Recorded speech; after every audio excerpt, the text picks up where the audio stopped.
이제 여러분, 오랜 위진 남북조 혼란기를 이겨내고 통일한 수나라 그리고 그 뒤로 이은 당나라를 이어서 살펴보겠습니다. 수나라는 처음엔 강력한 통일 국가로 시작해요. 하지만 결국 물로 망하거든요. 그래서 수나라, 수로 망하다 이렇게 제목을 달아봤고요. 수양제라는 왕이 있었어요. 이때 남쪽과 북쪽을 잇는 대규모의 대운하를 건설합니다. 그래서 부자 동네로 한창 뜨고 있는 강남과 이 화북 지역을 이으려고 노력했거든요. 하지만 공사판에 동원된 백성들의 불만은 굉장히 커졌습니다. 게다가 고구려도 여러 차례 깔짝깔짝 침공을 하는데 그때 살수대첩에서 대참패를 이루게 됩니다. 그래서 결국 문화 실패했지, 살수대첩에서 망했지, 큰 타격을 입은 수나라는 결국 집권 37년 만에 멸망을 하게 됩니다.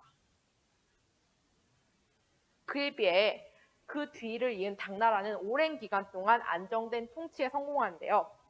당나라의 전성기를 크게 두 번은 나누고요. 또 당나라를 멸망시킨 난도 크게 두 가지가 있어요. 그래서 하나는 당태종, 이분이 바로 이 당태종입니다. 당태종 이세민. 당태종 이세민이 연호라고 별명이 예전에 있었거든요. 이 연호가 정관이었어요. 그래서 와, 이 정관 정치 따봉 잘한다. 이게 정관을 치였고요. 그리고 한 번 더 이 무슨 치에 이렇게 별명이 붙여지는 굉장히 정치 잘했던 왕이 바로 당나라 현종입니다. 근데 우리 또 역사 덕후들 당현종? 어디서 많이 들어봤는데 바로 양귀비라는 굉장히 유명한 미인과 사랑에 빠졌던 나랑 흥청망청했던 왕인데 이렇게 생각하는 사람이 있을 거예요. 데이트 장소는 화청지였고 근데 이 양귀비 만나기 전까지는 정치를 잘했다고 해요. 그래서 대원의 치라고까지 불렸었는데 양귀비 만나고 양귀비 생각으로 정치를 못하게 되면서 망하게 하는 왕이 되기도 했다고 합니다. 그다음 난은 두 차례 크게 벌어지는데요. 하나는 안록산과 그 부하 사사명이 일으킨 안사의 난이 있었고요. 그리고 황소의 난이 있었습니다. 그래서 이 두 난으로 당나라는 멸망을 하게 됩니다.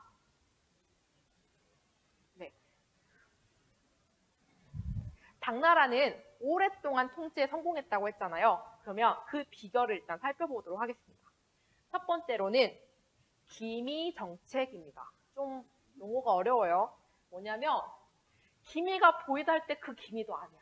뭐냐면 굴레 혹은 고삐를 말한대요. 이게 개가 목줄을 이렇게 매놓으면 말 잘 듣잖아요. 그것처럼 이 당나라에서 그 관리들을 파견을 해가지고 견제하고 통제하는 정책을 바로 기미 정책이라고 합니다. 그리고 아울러 삼성 육부제를 실시하는데요.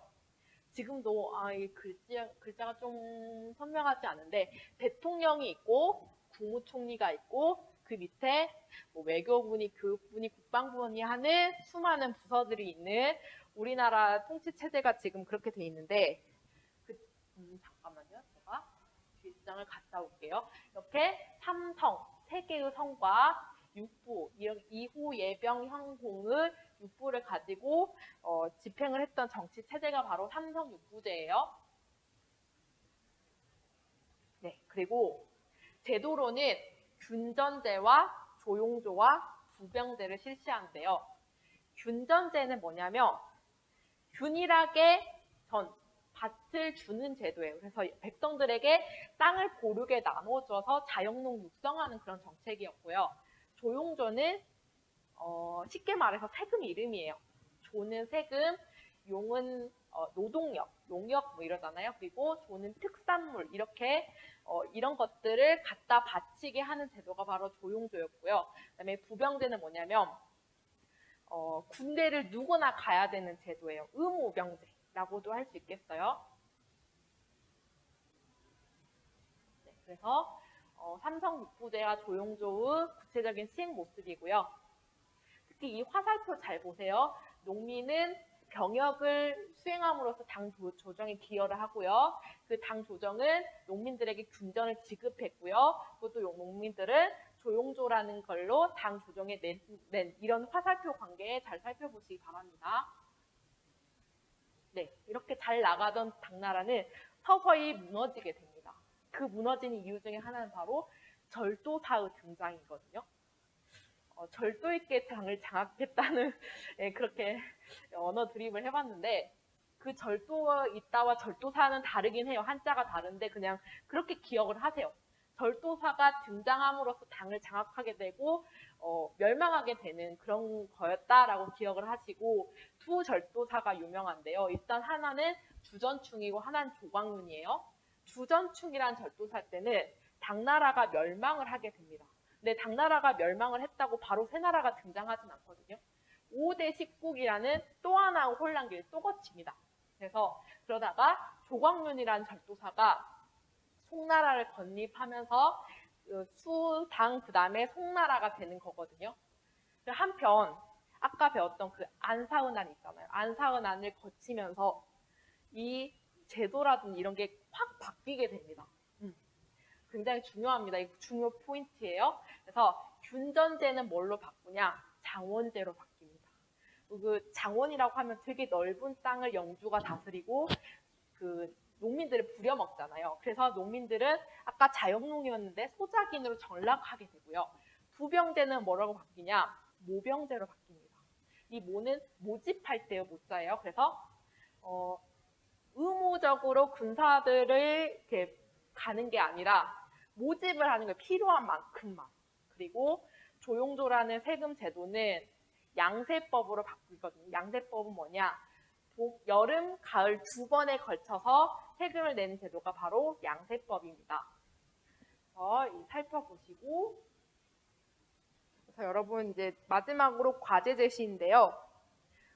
일단 교과서 41쪽 탐구활동에서 세금제도 변화에 좀 답을 달아보시고요. 두 번째는 삼성 6부제의 책임자를 직접 임명을 해보고 임명 후 왜 임명했는지까지를 서술하시기 바랍니다. 자, 삼성 6부제의 이 구체적인 특성들을 살펴보시면서 예를 들면 2부는 인사부 같은 데거든요. 관리들을 임명하는 그런 사람들이에요. 왠지 누가 잘 맞을 것 같아. 그래서 예를 들면 조준서라는 학생이 있으면 이 조준서를 2부 책임자로 임명을 할 거야 라면서 왜 그 사람을 임명을 했는지까지를 여러분들이 생각해서 글로 써주시기 바랍니다. 오늘 수업 여기까지 하겠습니다. 감사합니다.